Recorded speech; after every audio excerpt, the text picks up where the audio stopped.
बच्चों, मैं एक बार फिर से आप सभी को गोकुल सिंह स्मारक महाविद्यालय सोनावा प्रतापगढ़ के ऑनलाइन क्लासेस में अपने सभी बच्चों के साथ मैं एक बार फिर से आ चुका हूं।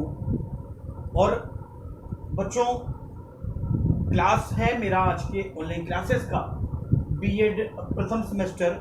हालांकि भी परीक्षा नहीं हुई है आपकी, लेकिन जो कुछ भी बचा रह गया है मैं आपको रिवीजन वाइज के तौर पर मैं आपको लेकर के चल रहा हूँ बीएड प्रथम सेमेस्टर।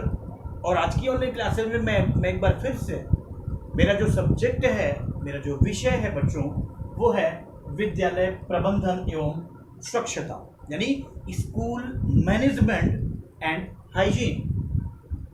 और जिसका टॉपिक है, मैं आप सभी को मैं बता रहा था, टॉपिक है शैक्षिक प्रशासन के प्रकार। यही मैं आप सभी को लेकर के चल रहा था। और मैं आपको याद करिए, मैं आपको शैक्षिक प्रशासन के प्रकार को मैंने 3 आधार पर बांटा था।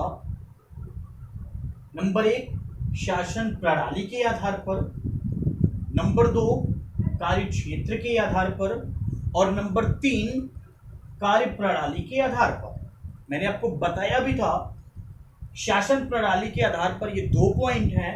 नंबर 1 एकतंत्रीय प्रशासन, नंबर 2 लोकतंत्रीय प्रशासन। दूसरा कार्य क्षेत्र के आधार पर, कार्य क्षेत्र के भी आधार पर बच्चों 2 पॉइंट हैं। नंबर 1 बाह्य प्रशासन जो बाहरी तरफ से है, और नंबर 2 आंतरिक प्रशासन जो आपके अंदर जो कर्मचारी जो काम करते हैं। तीसरा है कार्य प्रणाली के आधार पर। बच्चों, कार्य प्रणाली के आधार पर भी 2 पॉइंट बनेंगे। नंबर 1 केंद्रीकृत प्रशासन और नंबर 2 विकेंद्रीकृत प्रशासन।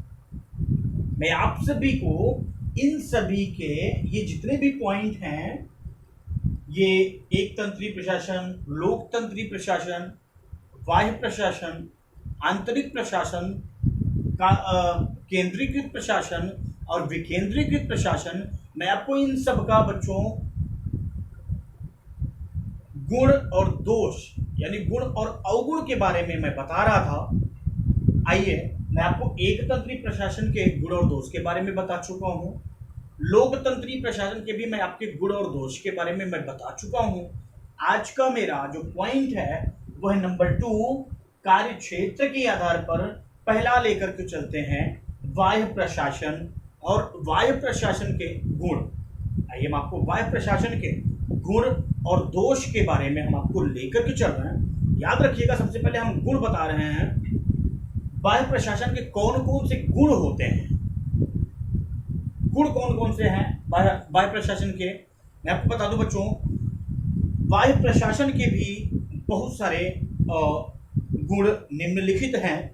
कुछ पॉइंट मैं आपको बता दे रहा हूं, याद रखिएगा आप सभी। जैसे इसमें प्रशासन, बाह्य प्रशासन में प्रशासन मुख्य रूप से शिक्षा विभाग करता है।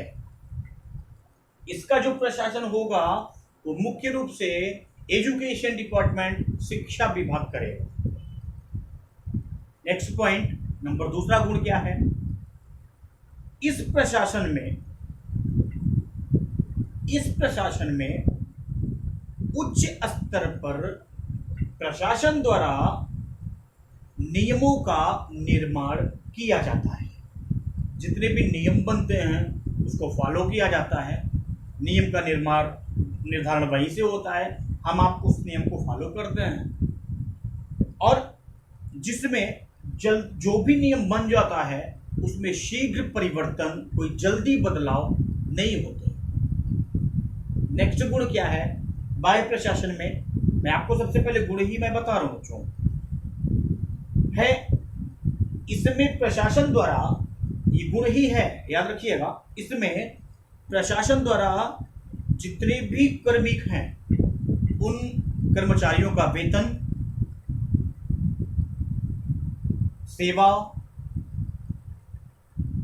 दशाएं एवं सत्र की उन्नति का निर्धारण होता है। नेक्स्ट गुण क्या है? इसमें बाह्य प्रशासन में समय की मांग के अनुसार, बाह्य प्रशासन में समय की मांग के अनुसार परिवर्तन करके कार्य को समय के अनुकूल बनाया जाता है। नेक्स्ट गुण क्या है बाह्य प्रशासन का? बाह्य प्रशासन में जितने भी कार्य हैं उन कार्यों की प्रगति का पर्यवेक्षण भी किया जाता है। ये तो मैं आपको गुण में बता दिया। अब मैं आपको लेकर के चल रहा हूं बच्चों बाह्य प्रशासन के दोष। कुछ गुण हैं, कुछ अवगुण भी हैं। ठीक है, मैं आपको दोष और अवगुण के बारे में मैं बताने चल रहा हूं। बाह्य प्रशासन के दोष, बाह्य प्रशासन के अवगुण। बाह्य प्रशासन के कुछ दोष भी निम्नलिखित हैं। नंबर 1, इसमें प्रशासन एवं कार्यकर्ताओं के बीच, इसमें जो दोष है वो प्रशासन और कार्यकर्ताओं के बीच पारस्परिक संपर्क का अभाव रहता है, यानी पारस्परिक संपर्क नहीं हो पाता है। नेक्स्ट दोष क्या है? नेक्स्ट अवगुण मैं बता रहा हूं। संगठन में आवश्यक तत्वों की पूर्ति शिक्षा विभाग ही करता है। शिक्षा विभाग ही करता है, जिससे अचानक आवश्यकताओं की पूर्ति नहीं होती है। नेक्स्ट क्या है? नेक्स्ट अवगुण, नेक्स्ट दोष क्या है बाह्य प्रशासन में? मैं बता रहा हूं बच्चों, याद रखिएगा कि कार्यकर्ता, बाह्य प्रशासन में जितने भी कर्मचारी, जितने भी कार्यकर्ता लगे होंगे, बाह्य प्रशासन में कार्यकर्ता अपने कार्य के प्रति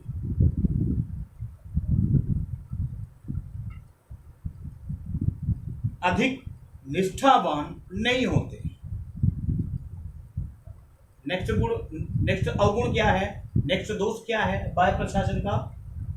बाह्य प्रशासन का नेक्स्ट अवगुण है कि प्रशासन एवं कार्य व्यवस्था, प्रशासन एवं कार्य व्यवस्था अव्यवस्थित रहती है, व्यवस्थित ढंग से नहीं होती है। नेक्स्ट अवगुण क्या है बाह्य प्रशासन का?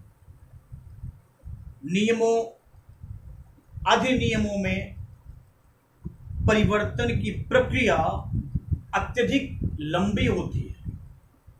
इसमें नियम और जितने भी अधिनियम में हैं उनकी बदलाव करने की जो प्रक्रिया है, जो प्रोसेस है, प्रोसेस ऑफ चेंजेस, जो बदलाव करने की जो प्रक्रिया है वो अत्यधिक बहुत ज़्यादा लंबी होती है। अल्पावधि नहीं, बहुत ज़्यादा लंबी होती है।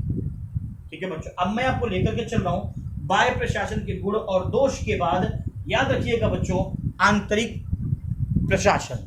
मैं आपको लेकर के चल रहा हूं बाह्य प्रशासन के गुण और दोष के बाद नेक्स्ट मेरा है आंतरिक प्रशासन। आंतरिक प्रशासन के गुण और दोष आइए, यानी इंटरनल एडमिनिस्ट्रेशन। आंतरिक प्रशासन के सबसे पहले हम गुण की बात करें, मैं आपको एक बात बता दूं बच्चों, आंतरिक प्रशासन के भी बहुत सारे गुण हैं और अवगुण भी है, दोष भी है। तो सबसे पहले हम आपको इंटरनल एडमिनिस्ट्रेशन, आंतरिक प्रशासन के गुण के बारे में मैं आपको लिए चल रहा हूँ। आंतरिक प्रशासन के भी बहुत सारे गुण हैं जो निम्नलिखित हैं। गुण कौन कौन से हैं मैं बता रहा हूँ। इसमें विश्वसनीयता होती है, बहुत बड़ी बात है, बहुत बड़ी गुण है ये। सबसे बड़ा पॉइंट है कि आंतरिक प्रशासन के जो गुण हैं उसमें ये है कि इसमें विश्वसनीयता होती है, इसमें विश्वासी लोग होते हैं, इसमें विश्वास करने के योग्य लोग होते हैं, इसमें हम विश्वास कर सकते हैं, ये विश्वसनीय होता है। नेक्स्ट, इस प्रशासन में समय की बचत होती है। समय बेकार नहीं होता, हम समय को बचाते हैं। आंतरिक प्रशासन के जो गुण हैं उसमें है इस प्रशासन में समय की बचत होती है, अतः समय की दृष्टि से ये किफायती होता है। और आंतरिक प्रशासन में होता यह है कि प्रेरण प्रशिक्षण की कोई आवश्यकता नहीं होती। प्रेरण प्रशिक्षक होते हैं, उनकी जरूरत आंतरिक प्रशासन में नहीं होती, क्योंकि कर्मचारियों को पहले से ही संगठन के अधिनियमों की जानकारी होती है। जो नियम वहां से बनता है वो जितने भी कर्मचारी हैं, जितने भी कार्यकर्ता हैं, सबको नियम मालूम हो जाता है। नेक्स्ट गुण कौन से हैं? इंटरनल एडमिनिस्ट्रेशन के। आंतरिक प्रशासन कर्मचारियों को उच्च पद पाने हेतु प्रेरणा प्रदान की जाती है। नेक्स्ट, ये आंतरिक प्रशासन कर्मचारियों के मनोबल में, जो मनोबल होता है उसका जो संवर्धन करता है, उस मनोबल में वृद्धि करके, बढ़ोतरी करके संगठन के संबंधों में जो कुछ भी कमियां होती हैं उसमें सुधार करता है। नेक्स्ट गुण क्या है आंतरिक प्रशासन का? नेक्स्ट गुण है ये अधिकारियों के, जितने भी अधिकारी हैं उन अधिकारियों के कार्य को, एक तरफ से ये मान लें कि ये जितने भी कर्मचारी हैं, जितने भी अधिकारी हैं, उन अधिकारियों के कार्य बोझ को कम करता है और उन पर अतिरिक्त दबाव भी जो होता है वो कम कर देता है। नेक्स्ट क्या है आंतरिक प्रशासन का? यह यानी आंतरिक प्रशासन, मैं आपको बता दूं बच्चों, आंतरिक प्रशासन निष्ठा एवं उत्तरदायित्व की भावना का विकास करता है, डेवलपमेंट करता है। याद रखिएगा, अगर इंटरनल एडमिनिस्ट्रेशन के कुछ गुण हैं तो कुछ अवगुण भी हैं। ये मैं अभी आपको जितने भी पॉइंट बताए हैं ये सभी मैंने आपको गुण के पॉइंट मैंने बताए हैं। आइए अब हम आप सभी को आंतरिक प्रशासन के दोष की तरफ चलते हैं, अवगुण की तरफ चलते हैं, यानी डिमेरिट्स ऑफ इंटरनल एडमिनिस्ट्रेशन, आंतरिक प्रशासन के अवगुण या दोष। अवगुण क्या है? अवगुण ये है, दोष ये है, ये संगठन में नए नए युवाओं के प्रवेश को वर्जित करती है, जबकि युवा नवीन सोच, खोजी विचार एवं संगठन में गतिशीलता लाती है। ये दोष हो गया। और आंतरिक प्रशासन के और भी कुछ अवगुण हैं, कुछ दोष हैं। क्या है वो? ये है कि समस्त कर्मचारियों से विचार विमर्श किया जाता है। समस्त कर्मचारियों से विचार विमर्श किया जाता है, बैठ करके बातचीत की जाती है और बातचीत करने के बाद, विचार विमर्श करने के बाद, परंतु अंततः निर्णय, संगठन जो निर्णय लिया जाता है वो संगठन प्रमुख अपना निर्णय सुनाता है। विचार विमर्श तो होगा, सबसे बैठ करके वार्तालाप तो होगी, लेकिन उसका जो निर्णय लेगा वो संगठनकर्ता का मेन प्रबंध ही लेगा। याद रखिएगा बच्चों। और आंतरिक प्रशासन के कुछ और भी अवगुण हैं, कुछ और भी दोष हैं। क्या है मैं आपको बता रहा हूं। इसमें किसी भी समय, आंतरिक प्रशासन के अवगुण में किसी भी समय कर्मचारी पद खाली होने के कार्य संचालन की समस्या उत्पन्न होती है। नेक्स्ट गुण, नेक्स्ट अवगुण, नेक्स्ट दोष।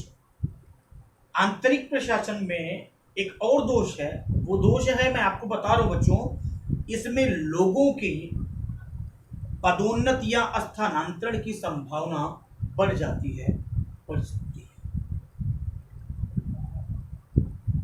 आइए आंतरिक प्रशासन के अवगुण या दोष के बाद हम आपको लिए चलते हैं केंद्रीकृत प्रशासन के दोष, यानी सेंट्रलाइज्ड एडमिनिस्ट्रेशन। आइए मैं आपको बता रहा हूं बच्चों, मेरिट्स ऑफ सेंट्रलाइज्ड एडमिनिस्ट्रेशन। केंद्रीकृत प्रशासन के भी कुछ गुण और कुछ दोष हैं, वो मैं आपको लिए चल रहा हूं बच्चों। केंद्रीकृत प्रशासन के कुछ गुण हैं जिसके निम्नलिखित पॉइंट हैं बच्चों, मैं आपको लिए चल रहा हूं। मेरिट्स ऑफ सेंट्रलाइज्ड एडमिनिस्ट्रेशन, केंद्रीकृत प्रशासन के गुण। कुछ मेरिट्स हैं, कुछ डिमेरिट्स हैं, कुछ गुण हैं तो कुछ दोष भी हैं।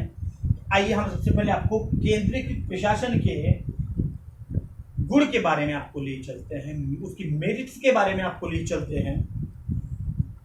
मैं आपको बता दूं बच्चों, केंद्रीकृत प्रशासन के भी कुछ मेरिट्स हैं, कुछ गुण हैं,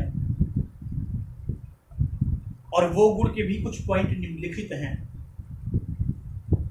इसलिए है क्योंकि बच्चों मैं आपको बता दूं कि मानकीकृत जो प्रोसेस है, मानकीकृत जो प्रक्रिया है, उस प्रक्रिया एवं विधियों के द्वारा कार्यालय की जो लागत होती है वो कम हो जाती है, जिससे ये अधिक विशेषज्ञों, विभागीय मशीनों, एवं उपकरणों पर जो बल है वो बल नहीं देता। और भी कुछ मेरिट्स हैं केंद्रीकृत प्रशासन के। केंद्रीकृत प्रशासन के कुछ गुण और भी हैं, जैसे इसमें मानकीकृत जो प्रोसेस है, केंद्रीकृत प्रशासन में मानकीकृत प्रक्रिया उचित पर्यवेक्षण एवं संशोधित मशीनों के इस्तेमाल द्वारा कार्य की गुणवत्ता बढ़ती है। सीधी सीधी बात है, कोई भी टेक्निक अगर यंत्र हम प्रयोग कर रहे हैं तो वो बढ़ना ही है, वो घटना नहीं। वो लगातार प्रोग्रेस पर चलती रहेगी, वो लगातार आपकी उन्नतियों पर जाती रहेगी। और नेक्स्ट कौन कौन से गुण हैं? गुण ये है बच्चों कि केंद्रीकृत प्रशासन में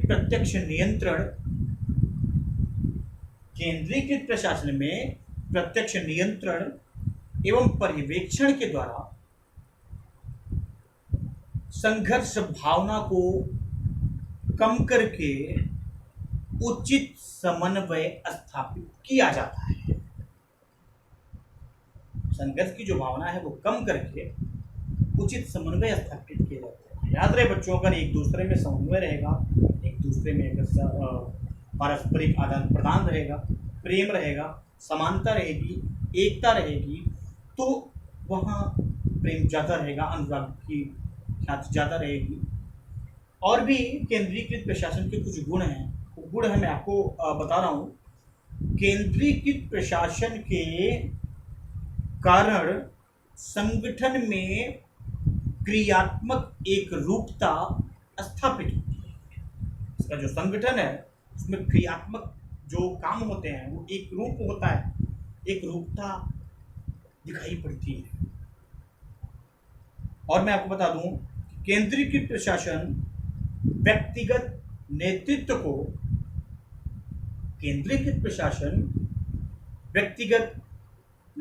को प्रोत्साहन प्रदान करता है। अगर कुछ मेरिट्स हैं, अगर कुछ केंद्रीकृत प्रशासन के गुण हैं, तो कुछ बच्चों अवगुण भी हैं। और अवगुण क्या है? मैं आपको बता रहा हूं बच्चों, याद रखिएगा। डिमेरिट्स ऑफ सेंट्रलाइज्ड एडमिनिस्ट्रेशन, केंद्रीकृत प्रशासन के कुछ गुण हैं, कुछ दोष हैं, कुछ अवगुण हैं, और वो अवगुण या दोष मैं आपको बता रहा हूं। जैसे केंद्रीय नियंत्रण कक्ष से अभिलेखों के संचरण, केंद्रीय नियंत्रण कक्ष से अभिलेखों के संचरण द्वारा व्यक्ति की कार्य के घंटे कम हो जाते हैं। व्यक्ति के काम करने के जो हावर्स है, जो घंटे हैं, वो कम हो जाता है, और जिससे कार्य संचालन करने में देरी होती है। जब घंटे जब कम होंगे तो कार्य में देरी होगी, जाहिर सी बात है। नेक्स्ट क्या है? नेक्स्ट में आपको नेक्स्ट अवगुण और भी हैं। नेक्स्ट अवगुण बच्चों और भी है। केंद्रीकृत प्रशासन की कुछ जो अवगुण हैं, कुछ जो दोष हैं, वो है कि अधिकारियों पर अत्यधिक दबाव के कारण वे बेहतर पर्यवेक्षण जो होता है वे नहीं कर पाते हैं। भाई जब किसी भी अधिकारी का दबाव रहेगा, प्रेशर रहेगा, तो जाहिर सी बात है काम अच्छे ढंग से नहीं। अतः उचित नियंत्रण एवं पर्यवेक्षण के अभाव में काम में ढिलाई हो जाती है। जो काम टाइम से होना चाहिए वो काम थोड़ा सा देरी होता है, ढिलाई पर लोग ढीलापन हो जाता है काम में। और दोष क्या है? केंद्रीकृत प्रशासन के कुछ जो अवगुण हैं वो और हैं। केंद्रीकृत प्रशासन में कार्यकर्ता मशीन की भांति, याद रखिएगा, कार्यकर्ता मशीन की भांति उत्साह रहित होकर कार्य करते हैं, क्योंकि कार्य में अधीनस्थ की कोई पहल नहीं होती। वे कारक कार्य के प्रति निष्ठा के बाधक बन जाते हैं। यही कारक कार्य के प्रति निष्ठा में बाधक होते हैं। कुछ अवगुण और हैं। केंद्रीकृत प्रशासन में गोपनीयता नहीं होती, गुप्त नहीं होता, कोई चीज खुला होता, ओपन।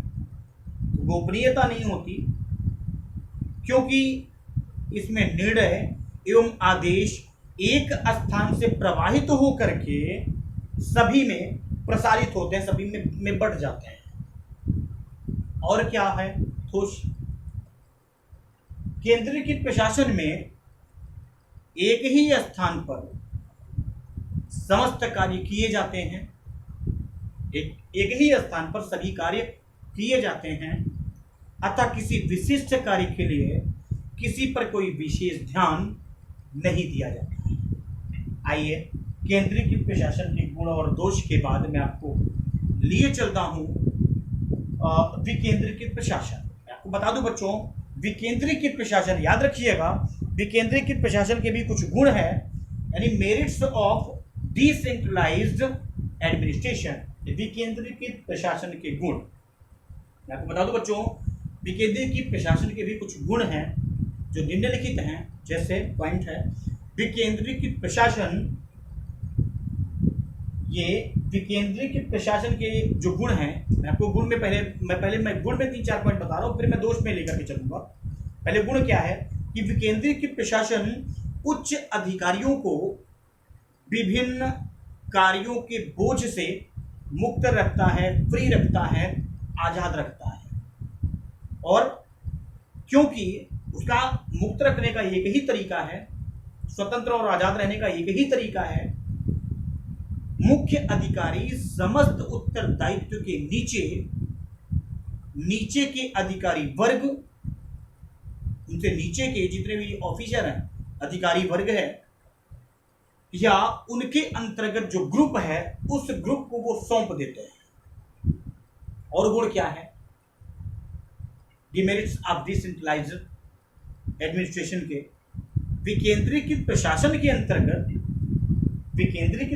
के अंतर्गत उत्पाद गतिविधियों एवं बाजारों आदि के विविधीकरण की सुविधा दी जाती है। नेक्स्ट गुण क्या है? विकेंद्रीकृत प्रशासन में संगठन के अधिकारियों को अपनी प्रतिभा विकसित करने के अवसर देती है, जिससे संगठन का कार्यकारी विकास होता है।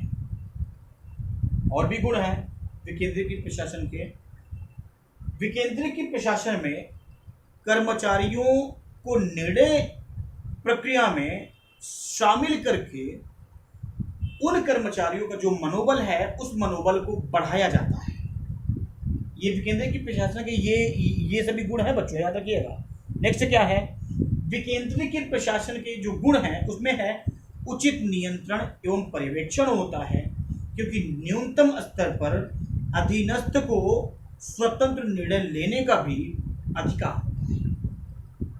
और भी कुछ गुण हैं, जैसे विकेंद्रीकृत प्रशासन के गुण में लास्ट पॉइंट है, इसमें निर्णय की जो प्रक्रिया होती है वो तेजी के साथ लिया जाता है। विकेंद्रीकृत प्रशासन में जो निर्णय लिया जाता है वो एकाएक तेजी के साथ लेंगे, तेजी के साथ निर्णय लेते हैं, और क्योंकि निर्णयों का अन्य कहीं प्रसारण नहीं किया जाता, इसलिए विकेंद्रीकृत प्रशासन का जो गुण है इसका निर्णय बहुत तेजी के साथ लिया जाता है। आइए मैं आपको लेकर के चल रहा हूँ डीमेरिट्स ऑफ डिसेंट्रलाइज्ड एडमिनिस्ट्रेशन। विकेंद्रीकृत प्रशासन के अगर गुण है तो कुछ भी दोष भी हैं, और वो अवगुण क्या है, अवगुण भी मैं बता रहा हूँ। कुछ अवगुण के भी निम्नलिखित ये पॉइंट है बच्चों, मैं बता दूं कि इसके अंतर्गत यूनिफॉर्म नीतियां एवं मानवीकृत प्रक्रियाओं का पालन करना संभव नहीं है। दूसरा, विकेंद्रीकृत प्रशासन में प्राधिकरण समन्वय की समस्या उत्पन्न करता है, क्योंकि संगठन में प्राधिकरण कार्य को विस्तृत रूप से फैला देते हैं। नेक्स्ट, इसमें प्राधिकरण संभालने हेतु प्रशिक्षित कर्मियों की आवश्यकता होती है, जिससे